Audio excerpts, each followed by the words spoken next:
KaraokeBooks. Childhood. Leo Tolstoy. Translated by C.J. Hogarth. Audiobook. Chapter 19, The Iwans. Willota, Willota. The Iwans are just coming. I shouted on seeing from the window 3 boys in blue overcoats, and followed by a young tutor, advancing along the pavement opposite our house. The Iwans were related to us, and of about the same age as ourselves.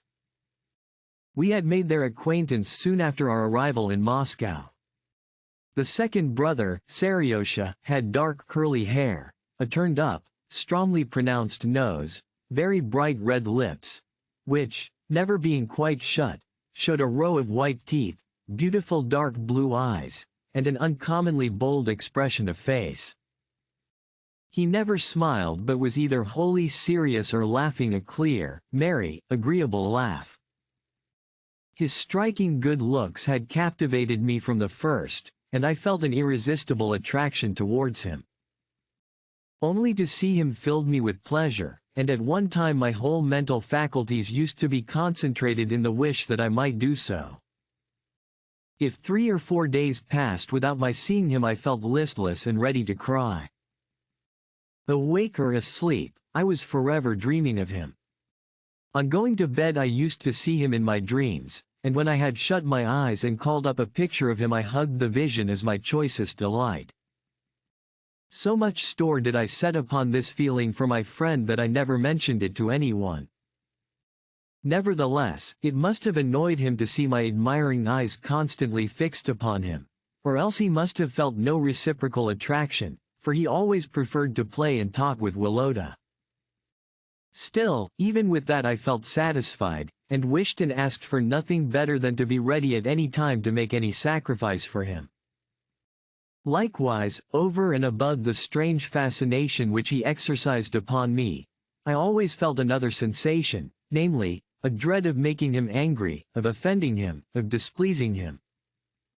Was this because his face bore such a haughty expression, or because I, despising my own exterior, overrated the beautiful in others, or, lastly, and most probably, because it is a common sign of affection? At all events, I felt as much fear of him as I did love. The first time that he spoke to me I was so overwhelmed with sudden happiness that I turned pale, then red, and could not utter a word. He had an ugly habit of blinking when considering anything seriously, as well as of twitching his nose and eyebrows. Consequently everyone thought that this habit marred his face. Yet I thought it such a nice one that I involuntarily adopted it for myself, until, a few days after I had made his acquaintance, Grandmama suddenly asked me whether my eyes were hurting me, since I was winking like an owl. Never a word of affection passed between us, yet he felt his power over me, and unconsciously but tyrannically, exercised it in all our childish intercourse. I used to long to tell him all that was in my heart, yet was too much afraid of him to be frank in any way, and, while submitting myself to his will, tried to appear merely careless and indifferent. Although at times his influence seemed irksome and intolerable, to throw it off was beyond my strength. I often think with regret of that fresh, beautiful feeling of boundless, disinterested love which came to an end without having ever found self-expression or return. It is strange how, when a child, I always longed to be like grown-up people, and yet how I have often longed, since childhood's days, for those days to come back to me. Many times, in my relations with Seryosha, this wish to resemble grown-up people put a rude check upon the love that was waiting to expand, and made me repress it. Not only was I afraid of kissing him, or of taking his hand and saying how glad I was to see him, but I even dreaded calling him Seryosha, and always said, Sergius, as everyone else did in our house.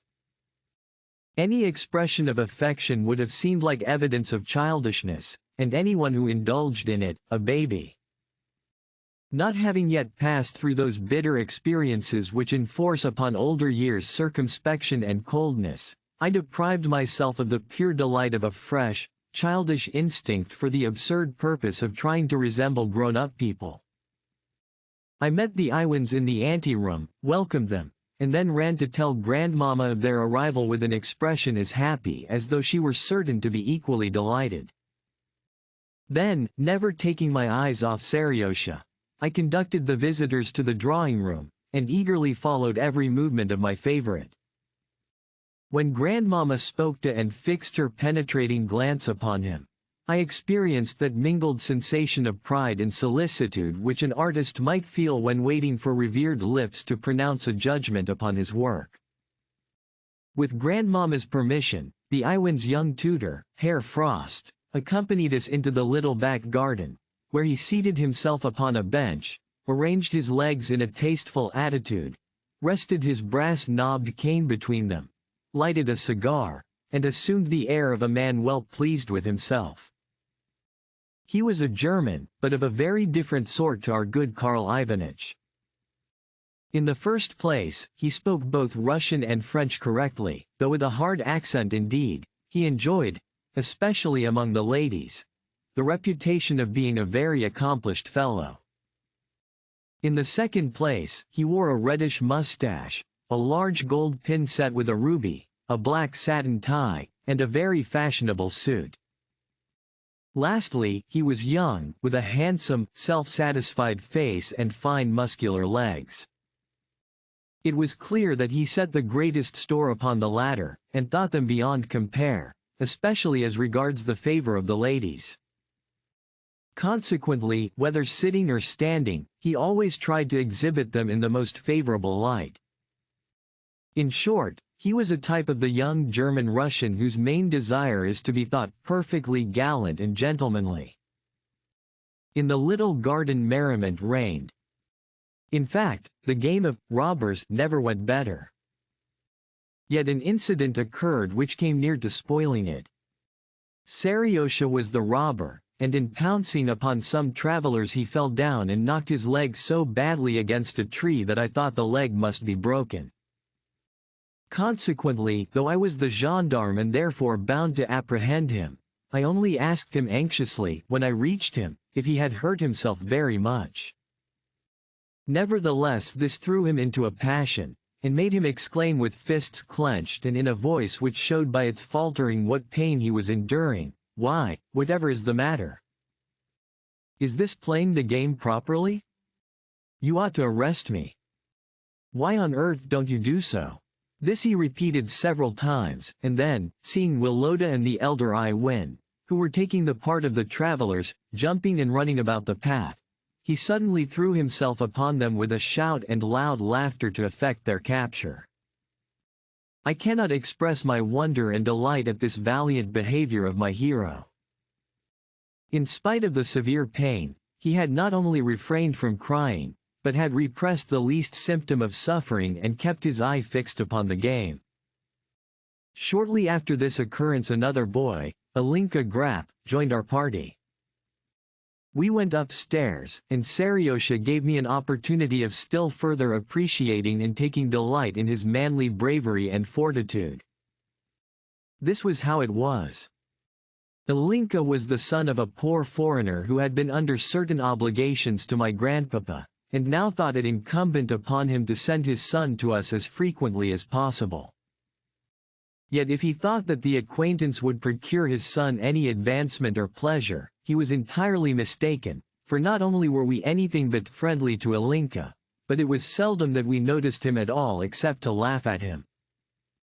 He was a boy of 13, tall and thin, with a pale, bird-like face, and a quiet, good-tempered expression.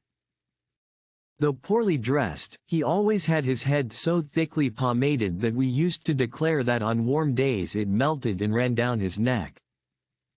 When I think of him now, it seems to me that he was a very quiet, obliging, and good-tempered boy, but at the time I thought him a creature so contemptible that he was not worth either attention or pity.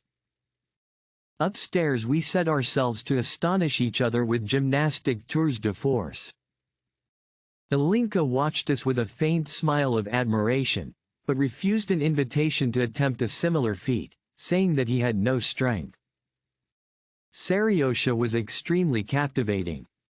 His face and eyes glowed with laughter as he surprised us with tricks which we had never seen before. He jumped over 3 chairs put together, turned somersaults right across the room, and finally stood on his head on a pyramid of Tatistchev's dictionaries, moving his legs about with such comical rapidity that it was impossible not to help bursting with merriment. After this last trick he pondered for a moment, blinking his eyes as usual, and then went up to Ilinka with a very serious face. "Try and do that," he said. "It is not really difficult." Ilinka, observing that the general attention was fixed upon him, blushed, and said in an almost inaudible voice that he could not do the feat. "Well, what does he mean by doing nothing at all? What a girl the fellow is! He has just got to stand on his head," and Seriosha took him by the hand. "Yes, on your head at once. This instant, this instant," everyone shouted as we ran upon Ilinka and dragged him to the dictionaries, despite his being visibly pale and frightened. "Leave me alone. You are tearing my jacket," cried the unhappy victim, but his exclamations of despair only encouraged us the more. We were dying with laughter, while the green jacket was bursting at every seam. Woloda and the eldest Iwin took his head and placed it on the dictionaries, while Seriosha and I seized his poor, thin legs. His struggles had stripped them upwards to the knees, and with boisterous laughter held them up tight, the youngest Iwin superintending his general equilibrium. Suddenly a moment of silence occurred amid our boisterous laughter, a moment during which nothing was to be heard in the room but the panting of the miserable Ilinka. It occurred to me at that moment that, after all, there was nothing so very comical and pleasant in all this. "Now, that's a boy," cried Seriosha, giving Ilinka a smack with his hand.